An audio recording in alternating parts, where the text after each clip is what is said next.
O Piauí que Trabalha segue com avaliações do ano e expectativas para 2019.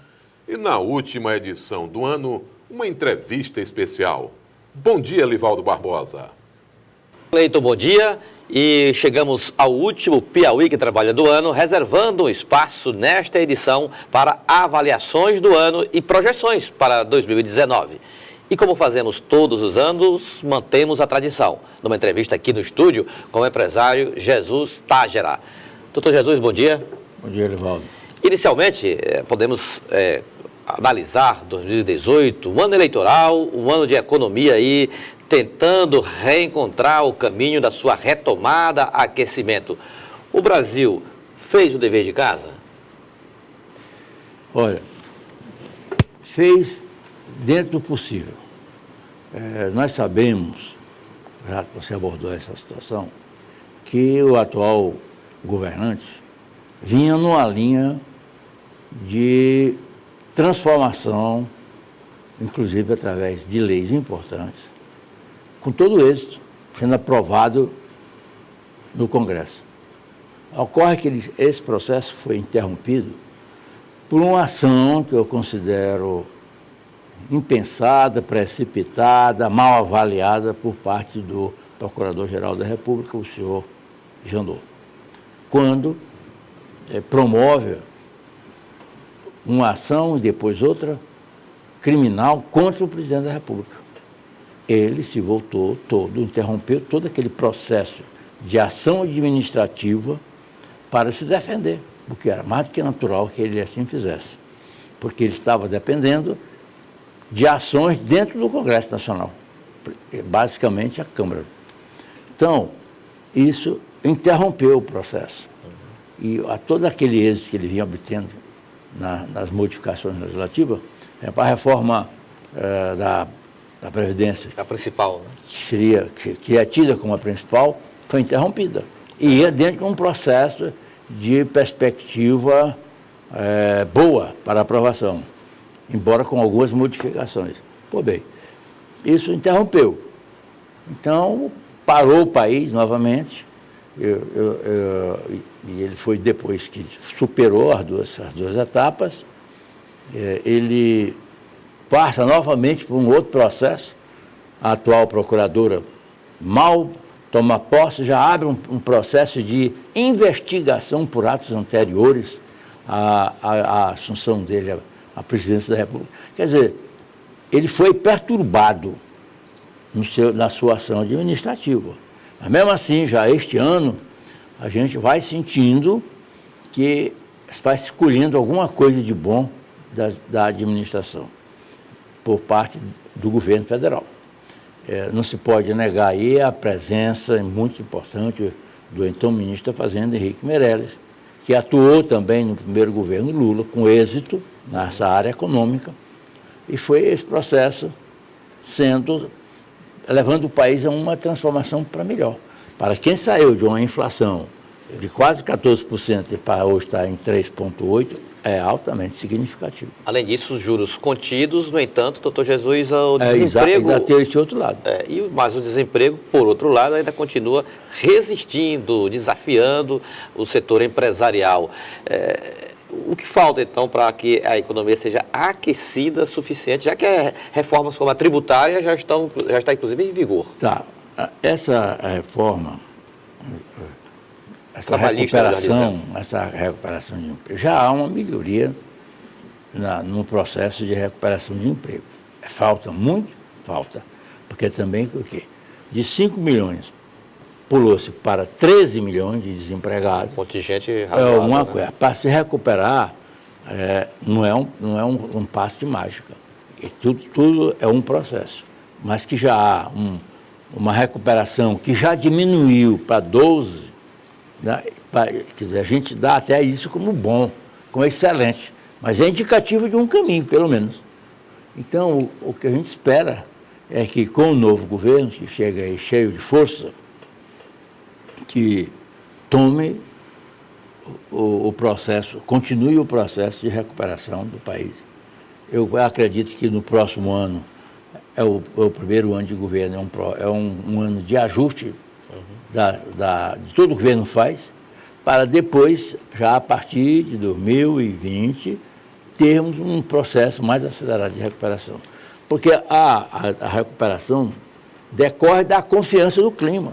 Muitas empresas estrangeiras, algumas se retiraram do Brasil, e outras que queriam vir investir no Brasil, pararam diante desse tumulto que houve no cenário político. Não se engane que o cenário político coeso, sereno, colabora em muito, é 50% para a melhoria das coisas no país. A escolha do ministério para o futuro governo, essa própria transição, são fatores que sinalizam para essa perspectiva de mudança real, efetiva no país? Olha, a minha observação é uma observação muito própria. Eu acho que tem ministro escolhido falando demais e com arrogância. Isso não é bom, porque já deixa todo mundo prevenido contra o próprio governo como um todo. Nós sabemos aí que o ministro que andou anunciando medidas que vai tomar, antecipando, como não depende só de ato do governo, depende de modificação legislativa, isso já provocou reação. Isso não é bom, porque já colocou todo mundo. Você não faz uma reforma, dá um rumo novo, apenas por vontade. Porque o governo é coletivo. Se tem um poder executivo, tem um poder legislativo. E, por último, tem um poder judiciário. Então, esse conjunto é que determina um caminho. Ninguém faz nada sozinho. A gente, como empresário, tem responsabilidade ampla na organização da empresa,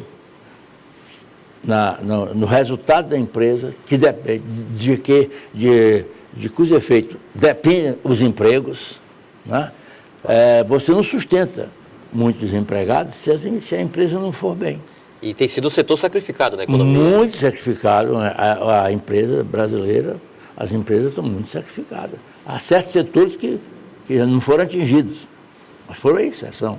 Nós sabemos o histórico desse passado recente, o estrago, o rombo que fizeram nas empresas brasileiras, por consequência de má administração e de condutas que nós sabemos que tipo são. 18 também marcou, doutor Jesus, 30 anos da Constituição, de promulgação da Constituição brasileira. O senhor foi constituinte, participou ativamente da elaboração da Carta Magna do país. Essa trajetória consolida a democracia? Que efeitos tem esses 30 anos? A Constituição permanece viva como foi concebida há 30 anos? Olha, nenhuma Constituição no Brasil durou tanto até agora. E eu espero que vá em frente. Apesar de muitas reformas já feitas, tem quase uma centena de emendas aprovadas que foram incorporadas à Constituição. Algumas boas, outras não, nem tanto. Mas o país marcha e se procura respeitar a Constituição.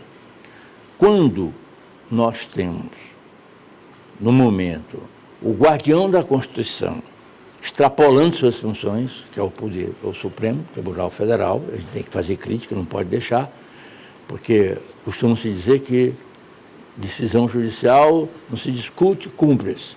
Mas não está sendo assim. Não está sendo assim. Porque há exageros que têm levado ministros a extrapolar até com fantasias, com gestos, que hoje a televisão mostra tudo, né? Com gestos e tom de voz que não é compatível com a dignidade da função de ministro supremo, integrante do Supremo Federal.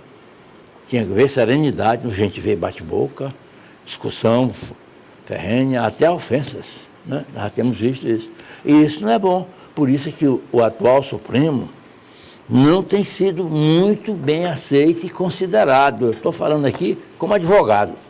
Eu tenho 62 anos de advocacia e nunca vi o Supremo assim, atropelado pelos fatos, porque eles próprios estão entre si provocando esses acontecimentos. Agora mesmo tivemos um recente, sem mais nem menos, um ministro isoladamente manda soltar tudo quanto é de preso que foi condenado até em segunda instância.